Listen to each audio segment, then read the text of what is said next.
ಇದು ಒಂದು ಕಡೆಗಾದ್ರೆ ಹೋಟೆಲ್ ಮಾಲೀಕರಂತೂ ನಾವು ಹೋಟೆಲ್ಗೆ ಏನು ಬಾಗ್ಲ ಹಾಕ್ಬಿಡ್ಬೇಕಾ ಅಂತ ಕೇಳ್ತಾ ಇದ್ದಾರೆ. ಯಾಕೆ ಅಂತಂದ್ರೆ ಸಿಲಿಂಡರ್ ದರ ಅಯ್ಯಯ್ಯಪ್ಪ ಈ ರೀತಿಯಾಗಿ 1,000 ರೂಪಾಯಿ ಏಕಕಾಲದಲ್ಲಿ ಏರಿಕೆ, ಆಲ್ಮೋಸ್ಟ್ 50% ಇರುವಂತ ಇದಕ್ಕಿಂತ ತಿಂಡಿ ಊಟ ಕಾಫಿ ಟೀ ದರ ಏರಿಕೆ ಮಾಡೋ ಚಿಂತನೆ ಮಾಡ್ತಾರೆ. ಪಾಪ ಅವ್ರು ಏನು ಮಾಡಬೇಕು?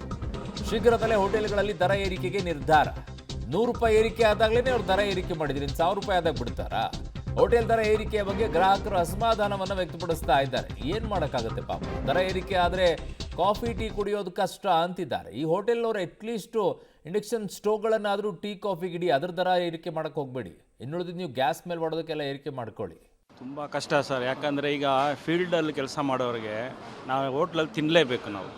ಯಾಕಂದರೆ ನಾವು ಕ್ಯಾರಿ ಮಾಡೋಕ್ಕಾಗಲ್ಲ. ನಾವು ಒಂದು ಹೋಟ್ಲಲ್ಲಿ ಈಗ ಒಂದು ಮೀಲ್ಸ್ ತೊಗೊಂಡ್ರೂ 125 ರೂಪಾಯಿ ತೊಗೊತಾರೆ.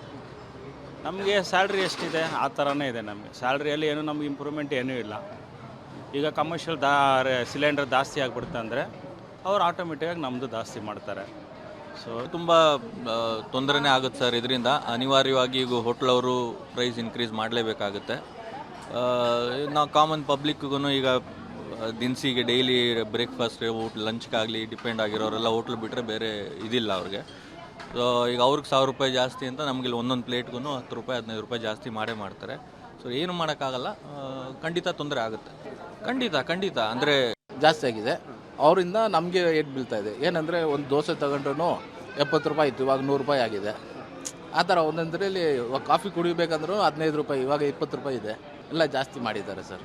ಹೋಟ್ಲಲ್ಲಿ ಎಲ್ಲರೂ ತಿನ್ನೋರು ಜಾಸ್ತಿ ಇದ್ದಾರೆ, ಬಟ್ ಅವ್ರಿಗೂ ಜೋಬ್ಗೆ ಕತ್ರಿ ಹಾಕೋ ಥರ ಆಯಿತು. ಇವಾಗ ಏನು ಮಾಡೋಕ್ಕಾಗುತ್ತೆ?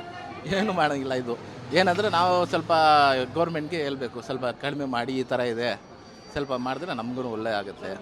Of course sir, after the election ಜಾಸ್ತಿ ಆಗುತ್ತೆ ಅಂತ ಹೇಳಿದ್ದಾರೆ, ನೋಡಬೇಕಾಗಿದೆ ಸರ್ ನಾವು. ಸೊ ಕಷ್ಟ ಅಂತೂ ಹಾಗೇ ಆಗುತ್ತೆ, ಆದರೂ ಕೂಡ ಇಷ್ಟಪಟ್ಟೆ ತಿಂತೀರಲ್ವ. ಗ್ರಾಹಕರೇನು ಬಿಡ್ತಾರ ಹೋಟೆಲ್ಗೆ ಹೋಗೋದನ್ನು? ಇಷ್ಟಾಗಿರುವಂಥ ದರದಲ್ಲಿ ತಿನ್ನೋದೇ ನಿಲ್ಲಿಸ್ಬೇಕಾಗಿತ್ತು. ಹೋಟೆಲ್ಗಳಿಗೆ ಎಲ್ಲ ಮನೆ ಊಟನೇ ಮಾಡಬೇಕಾಗಿತ್ತು. ಆಗುತ್ತಾ? ಆಗಲ್ಲ ಅವೆಲ್ಲ.